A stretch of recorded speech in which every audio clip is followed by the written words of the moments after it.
Hello everyone, তো এই ড্রেসের সেকেন্ড পার্ট ভিডিও নিয়ে এলাম। প্রথম পার্টের ভিডিও শেয়ার করা হয়ে গেছে। তোমরা যারা প্রথম পার্টের ভিডিও দেখোনি, শুধু এই ভিডিওটা দেখছো, তো তোমরা পেজে গিয়ে বা ইউটিউবে গিয়ে দেখে নিতে পারো। এই ভিডিওতে শেয়ার করছি লেহেঙ্গার স্কার্ট এবং ওড়না। এর আগের ভিডিওতে শুধু টপের ভিডিও ছিল।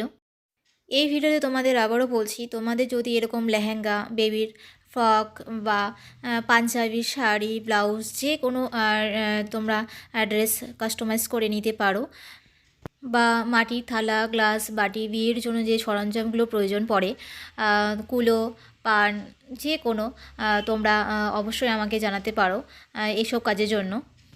তবে হ্যাঁ, যদি তোমরা কোনো কাজ আমাকে দাও, অবশ্যই সময় নিয়েই দেবে। ১ মাস আগে বা ১৫ দিন আগে অবশ্যই দেবে। তাহলে তোমাদের যে কাজটা আমি করব সেই কাজটা সুন্দরভাবে বা সময় নিয়ে আমি করতে পারি।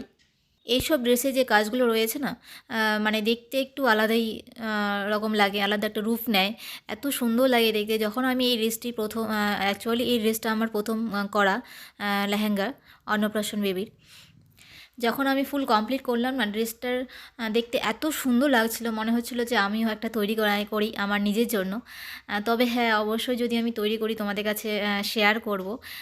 বাচ্চা বাচ্চা মেয়েগুলো শাড়ি পরে সরস্বতী পুজোয় বা যে কোনো পুজোতে।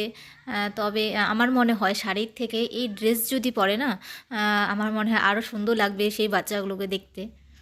তবে হ্যাঁ, শুধু আমার ভালো লাগলে হবে না, আমি আমার সৌন্দর্যটা শেয়ার করলাম তোমাদের সাথে। তোমাদের কেমন লাগলে সেটা অবশ্যই কমেন্টে জানাবে। তো চলো এই ড্রেসটির কাজ দেখো, আর কেমন লেগেছে ড্রেসটির কাজ সেটা অবশ্যই কমেন্টে জানাবে।